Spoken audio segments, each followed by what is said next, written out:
जब आप किसी बड़े लक्ष्य की तैयारी में लगते हैं, साल बीतने लगता है, तैयारी थोड़ी लंबी खींच जाती है, तो सबसे ज़्यादा दिक्कत किन्हें होती है मालूम है? सबसे ज़्यादा दिक्कत आपके माता पिता को, आपके गार्जियन को नहीं होती है। सबसे ज़्यादा दिक्कत आपके पड़ोसियों को, आपके रिश्तेदारों को, आपके करीबियों को होने लगती है। जब कभी आप उनसे मिलते हैं तो आपको वो बहुत अच्छी सलाह देंगे।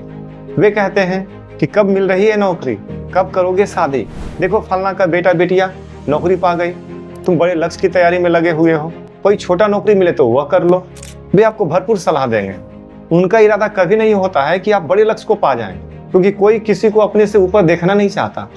कई लोगों के साथ तो ऐसा होता है कि जब उन लोगों को पता चलता है कि आप बड़े लक्ष्य की तैयारी में लगे हैं, जैसे यूपीएससी या स्टेट पीसीएस, तो पहले दिन से ही व्यंग कसना शुरू कर देते हैं। वे कहते हैं, क्या डीएम साहब क्या हालचाल है, क्या एसडीएम साहब क्या हालचाल है। आप अभी तैयारी करना शुरू ही किए हैं, आपको सफलता मिली नहीं है, लेकिन व्यंग कसना शुरू, क्योंकि वे लोग ये समझते हैं कि आप कमजोर हैं, आपसे होगा नहीं, आपको डिस्टर्ब करना चाहते हैं, आपको चिढ़ाना चाहते हैं। तो इस वीडियो को आप पूरा देखिए। ये जो व्यंग है, ताने हैं, आपके कान के पर्दे को छू नहीं पाएगी। कबीरदास जी ने व्यंग करने वाले और ताने मारने वाले के ऊपर बहुत ही अच्छा कह गए हैं। वे कहते हैं, हस्ती चढ़ियो ज्ञान को सहज दुलीचा डारी, स्वान रूप संसार है भूखन दे जखमारी। हस्ती चढ़ियो ज्ञान को, अर्थात ज्ञान रूपी हाथी पर सवार हो जाओ।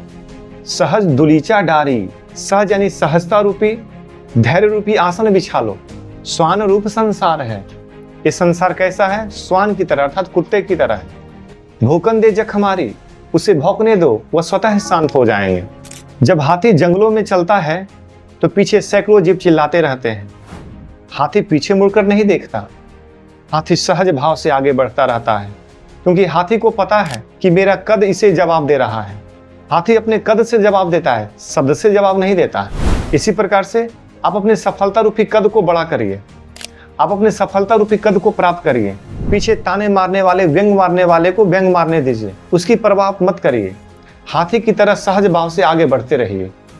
इसी प्रकार से बिहार के गया के दशरथ मांझी के बारे में तो जानते होंगे ना। जब उनकी पत्नी का देहांत हुआ, उन्होंने दृढ़ संकल्प लिया कि इस पर्वत को तोड़कर मैं रास्ता बना दूंगा।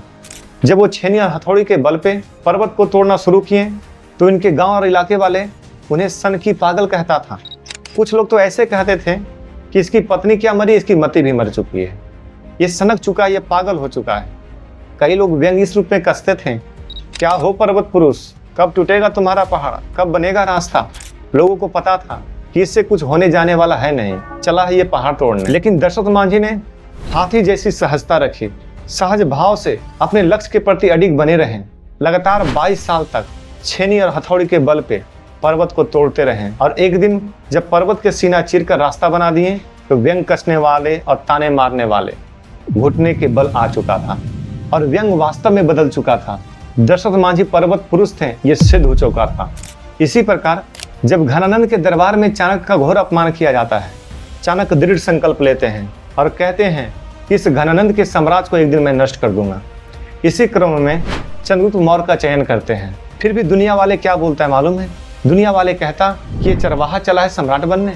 और जब पहली बार चंद्रगुप्त मौर्य युद्ध के लिए आगे निकलते हैं तो वे युद्ध हार जाते हैं, उनके हजारों सैनिक मारे जाते हैं। जब वापस आते हैं तो लोग इन्हें कहता है ये कायर है, ये डरपोक है, ये सम्राट कभी बन ही नहीं सकता, ये तो पहले ही असफल साबित हो गया, इससे उम्मीदों मत रखो। ऐसी स्थिति में भी चंद्रगुप्त मौर्य सहज भाव से आगे बढ़ते हैं, अपनी सेना को संगठित करते हैं, रणनीतियां तैयार करते रहते हैं और एक दिन अखंड भारत का निर्माण कर देते हैं। इसी प्रकार से आपको अपने लक्ष्य के प्रति भी सहजता लानी होगी। आप सहज भाव से आगे बढ़ें, ताने और व्यंग का शिकार मत होइए। चुपचाप मेहनत करिए, कठोर मेहनत करिए, दिन रात मेहनत करिए और आप सफलता प्राप्त कर लेंगे। लोगों को जवाब मिल जाएगा। यदि आपको भी शब्दों से जवाब नहीं देना है, सफलता से जवाब देना है, तो कमेंट बॉक्स में लिखिए, हाँ मैं सफलता से जवाब दूंगा। जो धैर्यता सहजता दशरथ मांझी में था, जो धैर्यता सहजता चंद्रगुप्त मौर्य में था, वही धैर्यता सहजता आपके भीतर होनी चाहिए।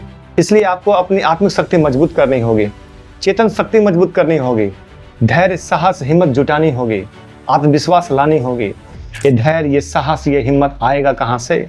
आत्मिक शक्ति मजबूत कैसे होगी? तो इसके लिए मैं प्रत्येक संडे को एक सेशन रखता हूँ जहाँ ध्यान विधि, ज्ञान विधि एवं आत्म अनुसंधान विधि सिखाई जाती है। आप उस सेशन को ज्वाइन कर सकते हैं। धन्यवाद।